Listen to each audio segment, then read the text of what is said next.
नमस्कार। उड़ान आईएएस अकादमी के ई लर्निंग प्लेटफॉर्म पर मैं सुधीर वर्मा आप सभी का स्वागत करता हूं। इस वीडियो के अंतर्गत हम देखेंगे हिंदी भाषा के साहित्यों का विकास, है ना, यानी जो विकास क्रम रहा है साहित्यों का, उसके अंतर्गत विशिष्टता हम इस वीडियो में देखेंगे छायावाद और प्रगतिवाद को। तो मुख्य विषय में प्रवेश करने के पहले आपको बता दें कि पिछले 9 वर्षों की निरंतरता को जारी रखते हुए उड़ान आईएएस अकादमी पुनः एक बार छात्र हित में लेकर आया है CGPSC pre online test series, जिसके अंतर्गत आपको मिलते हैं न्यूनतम शुल्क में न केवल 51 टेस्ट बल्कि 51 टेस्ट के अंतर्गत पूछे गए सभी 5100 प्रश्नों का विषय विशेषज्ञों के द्वारा वीडियो एनालिसिस। चलिए तो आज का टॉपिक शुरू करते हैं, जो है हिंदी साहित्य का इतिहास। हिंदी साहित्य के इतिहास की अगर बात करें तो सबसे पहली बात आती है काल विभाजन की, कि भाई हिंदी साहित्य को कालों के क्रम में बांटा गया है। ठीक, तो सबसे पहला जो प्रयास था वो किया था जॉर्ज डब्ल्यू ग्रियर्सन ने। आपको पता होगा कि जॉर्ज डब्ल्यू ग्रियर्सन जो थे वो बहुत बड़े भाषा शास्त्री माने जाते हैं। ठीक, उन्होंने सबसे पहली बार प्रयास किया कि हिंदी साहित्य के इतिहास को क्या किया जाए, बांटा जाए। लेकिन उनके काल विभाजन में उतनी प्रामाणिकता नहीं थी। जो सबसे प्रामाणिक माना जाता है वो किसका माना जाता है, आचार्य रामचंद्र शुक्ल जी का। ठीक, तो आचार्य रामचंद्र शुक्ल जी ने हिंदी साहित्य के इतिहास को 4 भागों में बांटा। कौन कौन से 4 भाग? पहला है आदिकाल, जिसका समय उन्होंने माना 650 ईस्वी से 1350 ईस्वी तक का। कई साहित्यकारों से इसमें मतभेद है। कई साहित्यकार मानते हैं कि ये जो हिंदी साहित्य का इतिहास है वो 11वीं सदी से चालू हुआ है या 10वीं सदी से चालू हुआ है।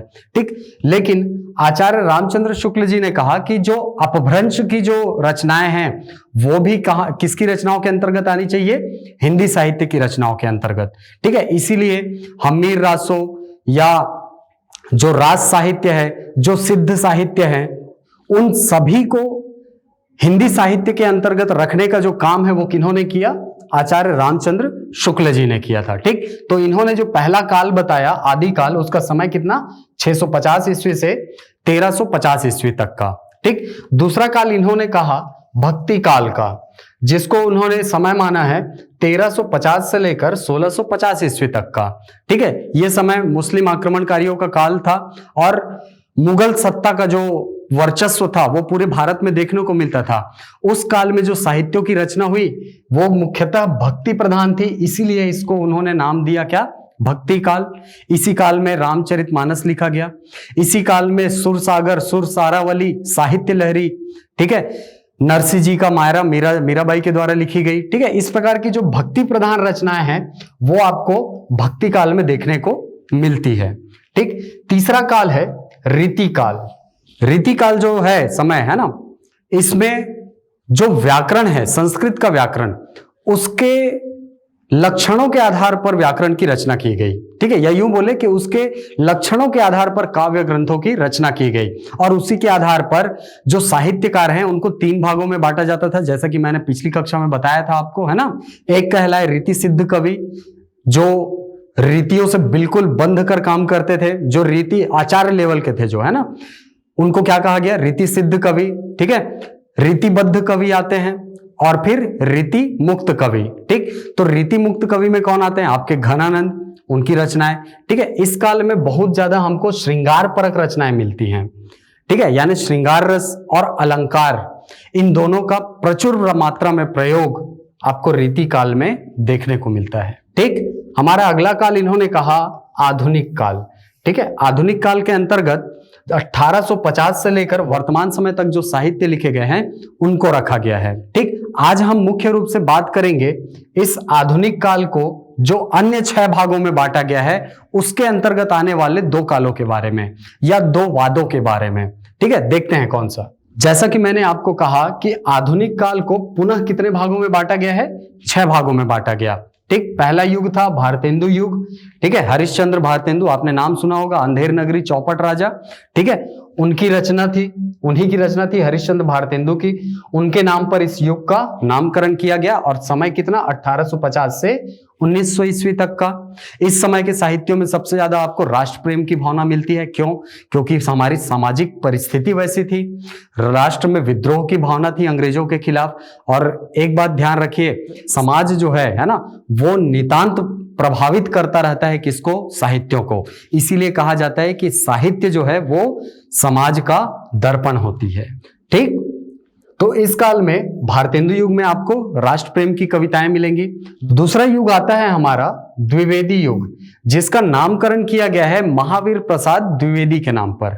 ठीक है, ये वो काल था जिस समय सरस्वती पत्रिका का संपादन प्रारंभ हुआ। ठीक है, और किसने किया? महावीर प्रसाद द्विवेदी जी ने किया।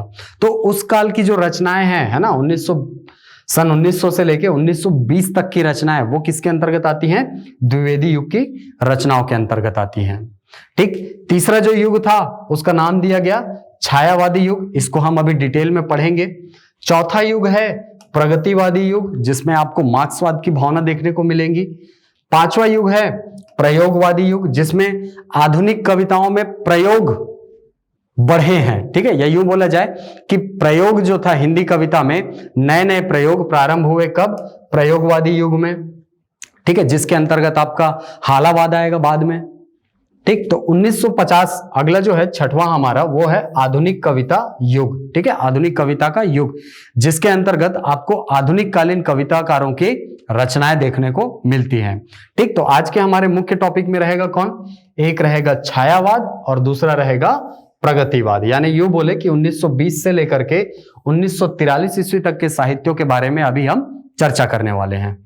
ठीक है, चलिए, तो हमारा आज का टॉपिक है छायावाद। अब ये छायावाद क्या है? अगर छायावाद को समझना है तो आपको पहले जाना पड़ेगा रीतिकाल की तरफ। जैसा कि मैंने आपको बताया कि रीतिकाल में श्रृंगार परक रचनाएं जो थी वो बहुत होती थी। ठीक है, मतलब एक स्त्री होती थी जिसके संबंध में बड़ी बड़ी बातें लिखी जाती थी कविताकारों के द्वारा। ठीक है, उपमेय उपमान का जो प्रयोग है वो आपको बहुत ज्यादा देखने को मिलेगा रीतिकाल में। ठीक, वहां पर अलौकिक चीजें जो होती है उसकी भी तुलना उस स्त्री के शरीर से कर दी जाती थी। अर्थात स्त्री का विशिष्टीकरण का जो काम था वो कहां हुआ था? रीतिकाल में हुआ था। ठीक है, उसमें श्रृंगार परक रचनाएं जो थी वो बहुत हुई थी, मैंने बताया आपको। ठीक, उस काल की रचनाओं में जैसे कि बिहारी सतसई है, ठीक है, या घनानंद की रचनाएं हैं, या केशवदास की रचनाएं हैं। ठीक है, ये सारी रचनाएं किसके अंतर्गत आती हैं? रीतिकाल के अंतर्गत आती हैं।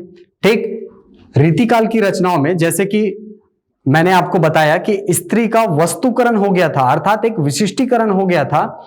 जैसे कि बिहारी की पंक्ति है, उठे भौं आंचर उल्टी, मोरी मोरी मुंह मोरी, है ना, मतलब भौं उठाकर और आंचल को पलट करके, मोरी मोरी मतलब मेरी पत्नी, ठीक है, वो मुंह मोड़कर जा रही है। तो यहां पर स्त्री का क्या हुआ?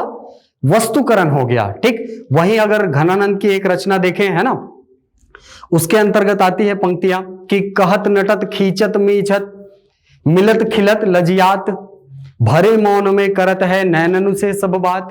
ठीक है, मतलब एक सभा है जहां पर जो नर्तकी है और उसका प्रेमी है, वहां पर उनके नयन मिलते हैं और उनके नयन ही क्या है? कहते हैं, मिलते हैं, नटते हैं, नटना मतलब मना करना, लजियाते हैं। ठीक है, और भरे मौन में करत है नैननु से सब बात, मतलब पूरा सभा भरा हुआ है, सभा पूरी भरी हुई है, लेकिन वहां पर बात वो जो कर रहे हैं वो किससे कर रहे हैं? आंखों से बात कर रहे हैं। तो यहां पर श्रृंगार रस का बहुत जबरदस्त प्रयोग देखने को मिलता है हमको, कहां पर? रीतिकाल में। ठीक है, और फिर उसके बाद आता है भारतेंदु युग और फिर आता है द्विवेदी युग। इस काल की खासियत यह थी कि यहां पर भाषा की विशिष्टता पर बहुत ज्यादा बल दिया गया था, मतलब वहां पर भाषा को शुद्ध करने का प्रयास किया गया था भारतेंदु युग में और द्विवेदी युग में।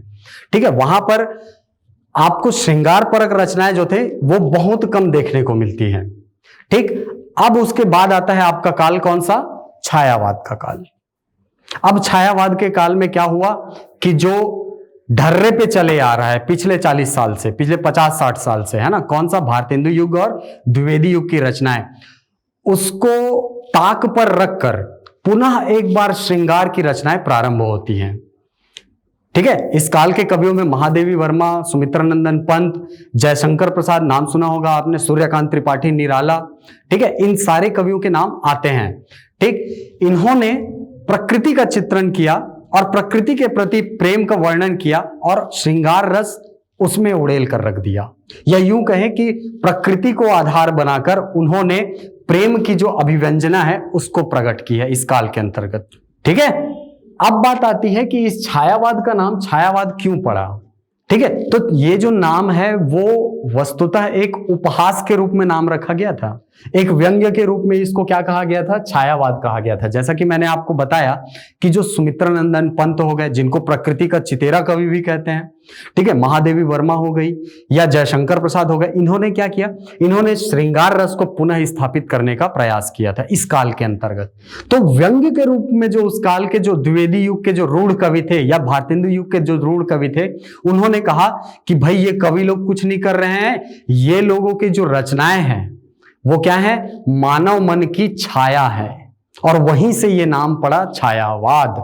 क्यों पड़ा, एक व्यंग्य के रूप में। ये छपा था आपका 1918 में, एक रचना आई थी जिसको कहा जाता है सरस्वती पत्रिका। मैंने बताया आपको कि ये जो सरस्वती पत्रिका है ये छपती थी, महावीर प्रसाद द्विवेदी जो थे वो इसके सूत्रधार थे। उन्होंने ही कहा कि ये जो छायावाद की रचनाएं हो रही है, मतलब जो ये लोग रचना कर रहे हैं, पंत हो गए, निराला हो गए, महादेवी वर्मा हो गए, जयशंकर प्रसाद हो, मुकुटधर पांडे हो गए, हमारे मुकुटधर पांडे, ठीक है, गजानन माधव मुक्तिबोध, ये लोग क्या है, ये लोग भी छायावादी कवि हैं। ठीक, इनकी रचनाओं को क्या कहा उन्होंने कि ये व्यक्ति मन की छाया है केवल, और वहीं से नाम पड़ा छायावाद। अलग अलग रचनाकार, अलग अलग कवि फिर इसका नामकरण करते हैं अपने अपने हिसाब से। ठीक, तो छायावाद को अगर पुनर्परिभाषित करने की जब बात आई तो सबसे पहला नाम आता है इसमें डॉक्टर रामकुमार वर्मा जी का। डॉक्टर रामकुमार वर्मा जी ने क्या कहा, इसको परिभाषित करते हुए, इस छायावाद को परिभाषित करते हुए डॉक्टर रामकुमार वर्मा कहते हैं कि जब आत्मा की छाया परमात्मा पर और परमात्मा की छाया आत्मा पर पड़ने लगती है, तब जो सृष्टि होती है उसे ही क्या कहा जाता है, छायावाद कहा जाता है। मतलब यहां पर एक हमको पुट मिलता है, एक संकेत मिलता है रहस्यवाद का, जहां पर अलौकिक शक्ति के प्रति आकर्षण का भाव, एक जिज्ञासा का भाव देखने को मिलता है किसमें, डॉक्टर रामकुमार वर्मा की परिभाषा में। ठीक है, रामकुमार वर्मा जी अपने समय के बहुत बड़े समालोचक रहे हैं, बहुत बड़े कवि रहे हैं, बहुत बड़े नाटककार रहे हैं, है ना, मल्टी टैलेंटेड आदमी थे। ठीक, तो रामकुमार वर्मा जी ने क्या कहा, आत्मा की छाया परमात्मा पर, परमात्मा की छाया आत्मा पर, तब जो सृष्टि होती है वही क्या है, छायावाद है। इसको दूसरी बार परिभाषित करते हुए डॉक्टर नागेंद्र कहते हैं, डॉक्टर नागेंद्र ने कहा कि ये जो छायावाद है वो स्थूल के प्रति सूक्ष्म का विद्रोह है। स्थूल कौन है उस समय, स्थूल है उस समय भारतेंदु युग के कवि, स्थूल है उस समय द्विवेदी युग के कवि, जिन्होंने श्रृंगारपरक रचनाओं को सिरे से नकार दिया था। उनके विरोध में जो कविताएं लिखी जा रही थी वही क्या है, स्थूल के प्रति सूक्ष्म का विद्रोह है। ठीक, तो डॉक्टर नागेंद्र जो थे वो एक विद्रोह के रूप में, एक वैचारिक विद्रोह के रूप में परिभाषित करते हैं किसको, छायावाद को। डॉक्टर महादेवी वर्मा, नाम सुना है आपने, डॉक्टर महादेवी वर्मा छायावाद को परिभाषित करते हुए कहती हैं कि छायावाद वस्तुतः प्रकृति के बीच जीवन का उद्गीत है।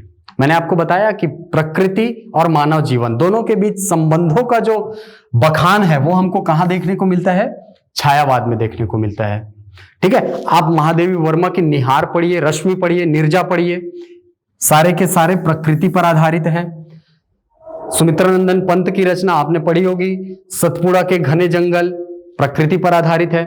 सुमित्रानंदन पंत की रचना पढ़िए, है ना, सूर्यकांत त्रिपाठी निराला जी की रचना पढ़िए, सारे के सारे अधिकांश आपको रचनाएं जो मिलेंगी वो कहां मिलेंगी, प्रकृति के इर्द गिर्द। और इसे ही कहा छायावाद किसने, महादेवी वर्मा ने।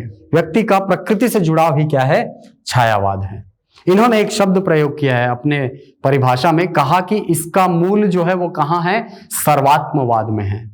सर्वात्मवाद का मतलब होता है सब में स्वयं को देखना, मतलब दूसरों के दुख को भी स्वयं महसूस करना, दूसरों की खुशी में स्वयं खुश होना, ये सारी चीजें क्या कहलाती हैं, सर्वात्मवाद। तो महादेवी वर्मा ने कहा कि छायावाद का जो मूल है वो कहां है, सर्वात्मवाद में है।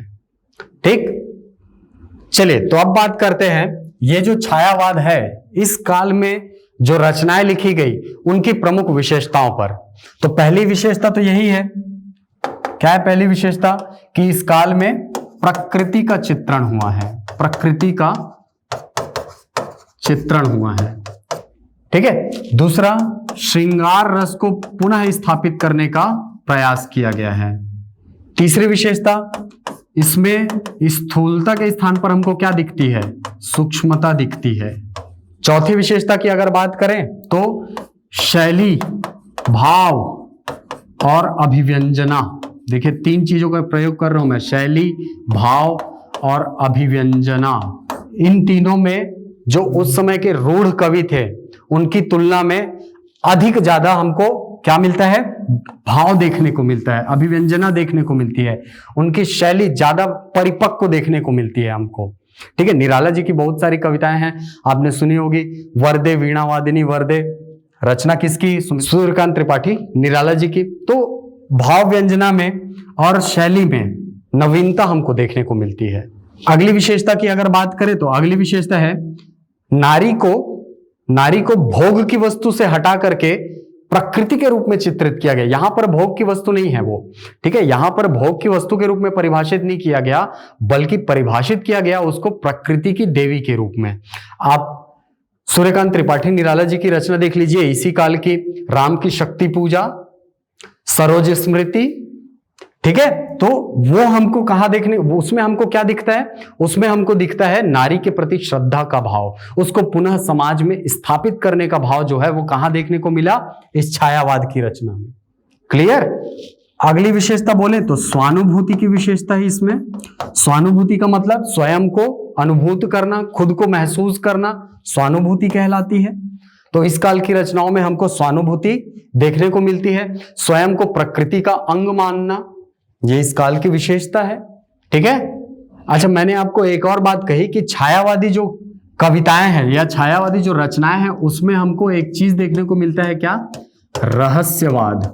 ठीक है। अर्थात एक अलौकिक शक्ति के प्रति जानने का भाव, आकर्षण का भाव, उसके प्रति जिज्ञासा का भाव, या यूं कहें कि उस अलौकिक शक्ति को लौकिकता के माध्यम से प्रदर्शित करने की जो शैली है वो हमको कहां देखने को मिली, छायावाद के अंतर्गत। तो ये सारी विशेषताएं हैं किसकी, छायावाद कालीन रचनाओं की। क्लियर है। ठीक। इस काल के प्रमुख रचनाओं की अगर बात करें तो सबसे पहले तो चलिए इस काल के रचनाओं की बात करते हैं। इस काल की रचनाओं में कौन है, सबसे पहले कवि को जानना पड़ेगा हमें। तो इस काल के सबसे बड़े कवि माने जाते हैं कौन, जयशंकर प्रसाद। इनकी रचनाओं के अंतर्गत कौन आते हैं, आंसू, लहर, कामायनी। ठीक है। कामायनी इनकी बहुत बड़ी रचना है और बहुत शानदार रचना मानी जाती है छायावाद की। क्लियर। दूसरे रचनाकार हैं हमारे सूर्यकांत त्रिपाठी निराला। इनकी रचनाओं में कौन है, एक है सरोज स्मृति जो अपनी बेटी के लिए लिखा था इन्होंने। ठीक। एक रचना आती है इसकी राम की शक्ति पूजा। एक रचना आती है इसमें वह तोड़ती पत्थर। क्लियर है बात। ठीक। अगले रचनाकार के रूप में हम देखते हैं महादेवी वर्मा को। महादेवी वर्मा की रचनाओं में है निर्जा, निहार, रश्मि। ठीक। अगले रचनाकार हैं कौन, मुकुटधर पांडे, जिनकी रचना है कुर्री के प्रति। क्लियर।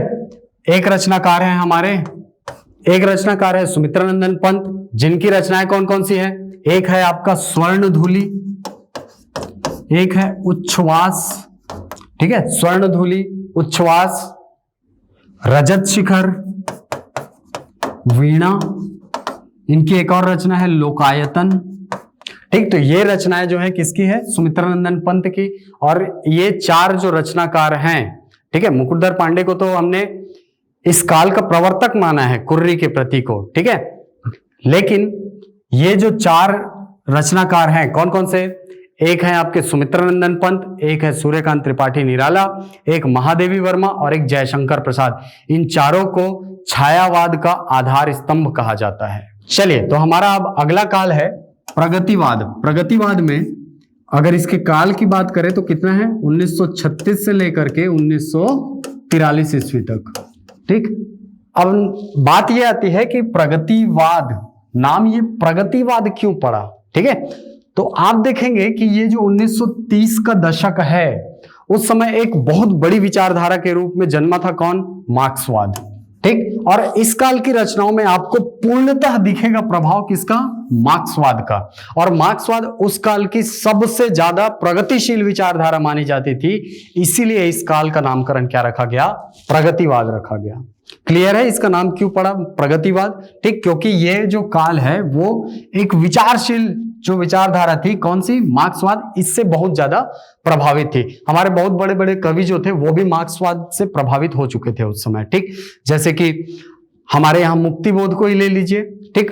मुक्तिबोध की रचना आती है कि लाल क्रांति को करने वाली मजदूर सेना आम, उनको उनके बीवी बच्चों को मेरा लाल सलाम। वहां से ये कौन लिखा? ये लिखा है मुक्तिबोध जी ने। मतलब इस काल की रचनाओं में हमको एक विद्रोह का स्वर देखने को मिलता है, ठीक। इसी समय जो गरीब लोग थे, जो दबे कुचले लोग थे, जो गरीब किसान थे, उनके प्रति सहानुभूति का भाव भी दिखता है। जैसे कि केदारनाथ अग्रवाल जी की रचना है ना, मैंने उसको जब जब देखा लोहा देखा, लोहे जैसा तपता देखा, गलता देखा, ढलता देखा।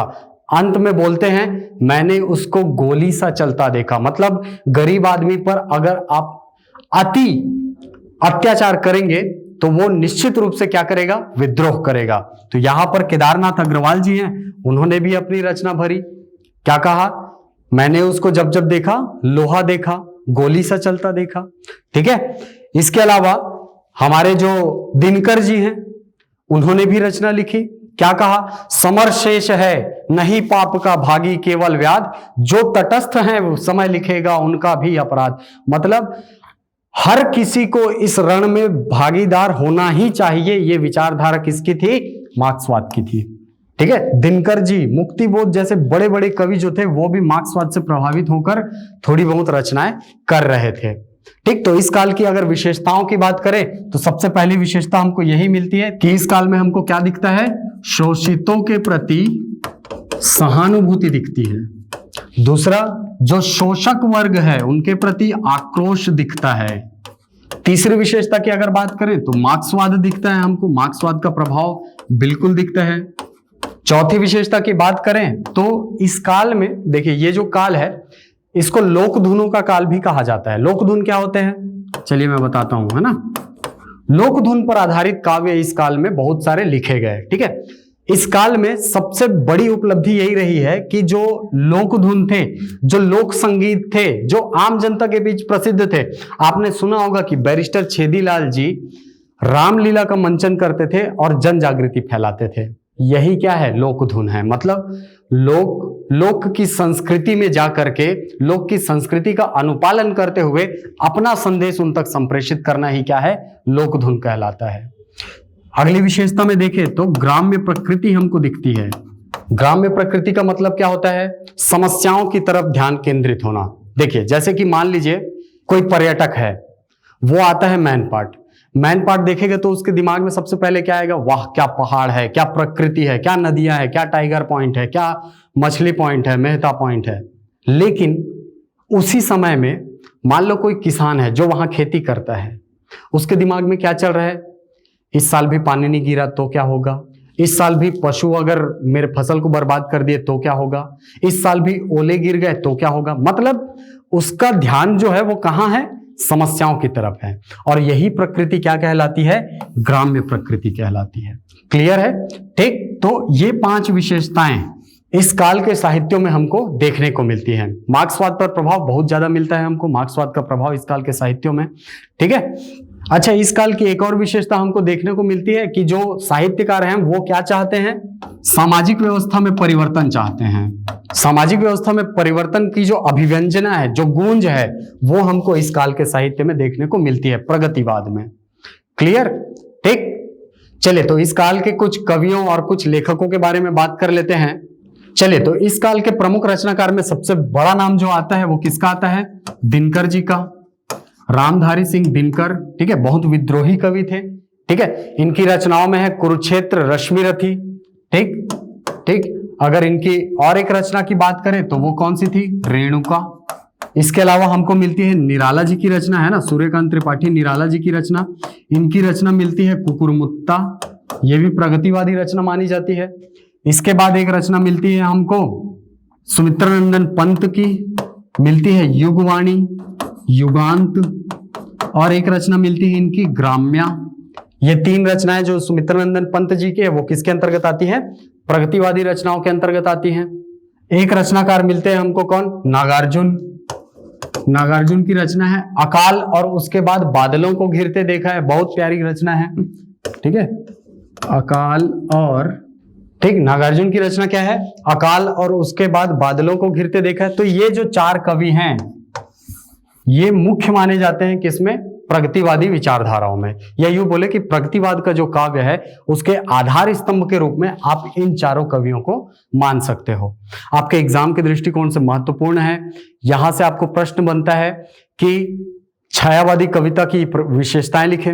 यहां से प्रश्न बनता है कि छायावादी जो विचारधारा है, या यूं बोले कि छायावादी जो काव्य धारा है उसकी प्रमुख विशेषताओं को लिखें। छायावाद के चार प्रमुख कवि और उनकी रचनाओं को लिखें। प्रगतिवादी काव्यधारा की विशेषता लिखें। प्रगतिवादी विचारधारा में मार्क्सवाद के प्रभाव को समझाइए, या हिंदी साहित्य में मार्क्सवाद की विचारधारा को समझाइए। एक प्रश्न बनता है प्रगतिवादी कवियों के नाम और उनकी रचनाओं के बारे में लिखिए। ठीक, तो ये कुछ प्रश्न है जो कि आपको तैयार कर लेने चाहिए मुख्य परीक्षा के दृष्टिकोण से।